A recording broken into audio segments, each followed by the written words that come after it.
Spoštovane in spoštovane, Jana mi je naročila, da naj danes začnem jaz.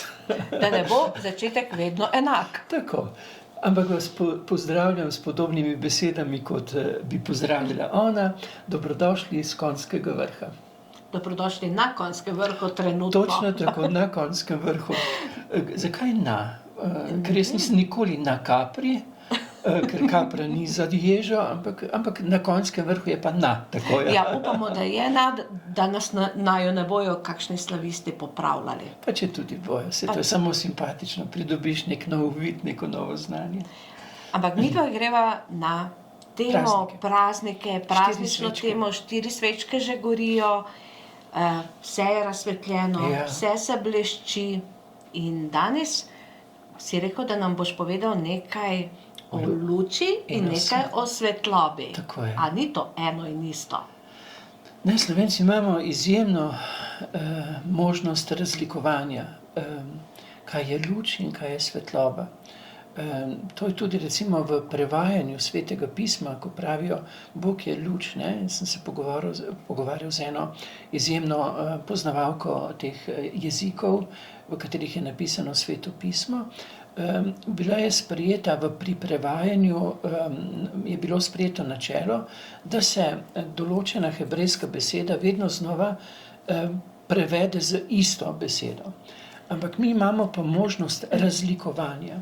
Tako imamo recimo za isto besedo lahko prevedemo ali luč ali pa svetloba. Zakaj je dobro to razlikovanje? Zato, ker luč je tisto, kar je... Lučke, ne?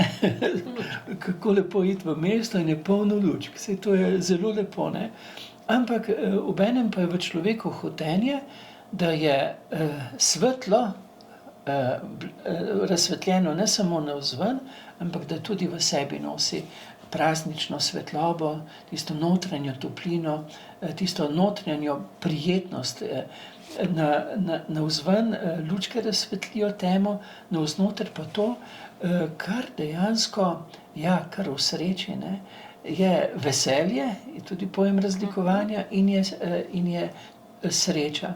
Veselje je, ko lepo okrasimo dom, veselje je, ko je praznično vse okrog nas, sreča pa je, da imamo drug drugega. Sreča pa je tisto, kar osrči. Sreča je tisto, kar prebudi notranjo svetlobo. Sreča je tisto, kar prebudi notranjo prijetnost, ne? In je prav, da so prazniki zaznamovani z lučjo in svetlobo, z veseljem, z radostjo in z srečo, ne?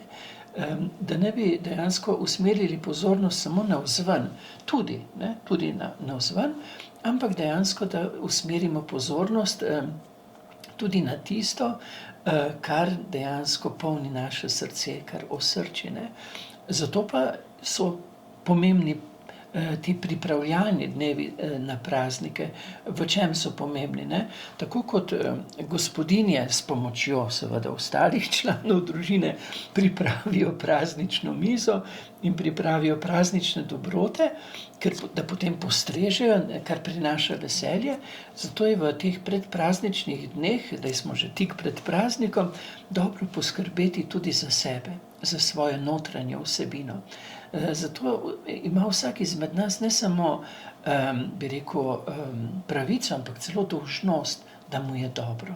Da pred prazniki si vzame tudi tisti čas, ko je toliko vsega, ampak da se toliko spoštuje, da si vzame tisti čas, da si privošči tisto, kar ga notranje, duhovno, srčno svetline. To pa vsak, to je lahko v obnebje svetega, to je lahko obnebje ljubečih bližin, to je tisto, kar dejansko prebuja v tebi, da ti je dobro v tebi, ker boš potem iz sebe postregel drugim tudi svojo notranjo resničnost.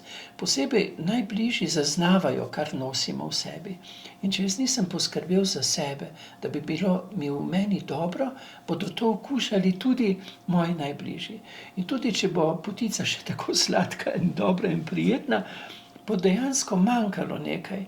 manjkala bo moja sreča, oziroma manjkalo bo sreča slehernega za mizo. Ne? Zato moramo vsi poskrbeti, da nam bo tudi notranje duhovno fajn, da bomo potem si delili dobrote ne samo navzven, ampak tudi iz obnebja svoje srčnosti. Ne?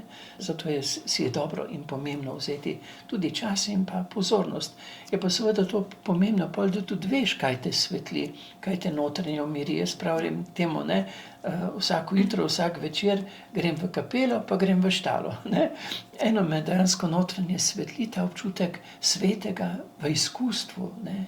Temu, kar rečemo sveto Božje. Po drugi strani me pa razelektri, pač, da nimam štale v glavi, me pa razelektri, ko stopim v hlev.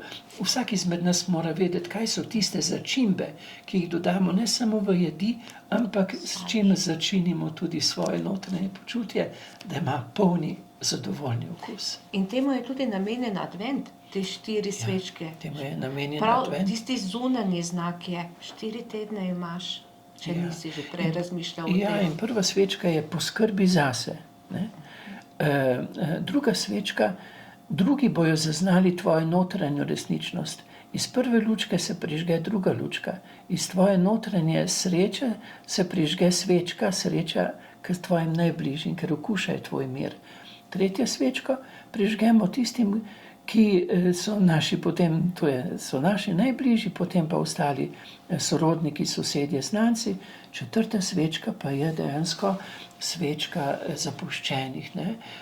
Božič ni Božič, če nismo tudi božički, v tistem smislu, da nas pokliče stiska sočloveka in da naredimo nekaj dobrega, srčnega, tudi tistem, ki so izven kroga naše družine. Ali kot rad poudarim misel Fran Milčinskega Ježka, ki je rekel, ko odpreš svoje srce k nekomu, ki je v stiski, takrat lahko gospa sreča stopi tudi k tebi. In kakšno je tvoje voščilo za letošnji Božič, pa tudi za novo leto, kajti srečali se bomo po novem letu. Ja, se rečemo srečno pa zdravo, ne? Da bi bili notranje usrčeni, srečni in da bi znali to medsebojno žlahtno deliti, pa seveda zdravje tudi mora biti blagoslovljeno, srečno, zadovoljno. Vse dobro.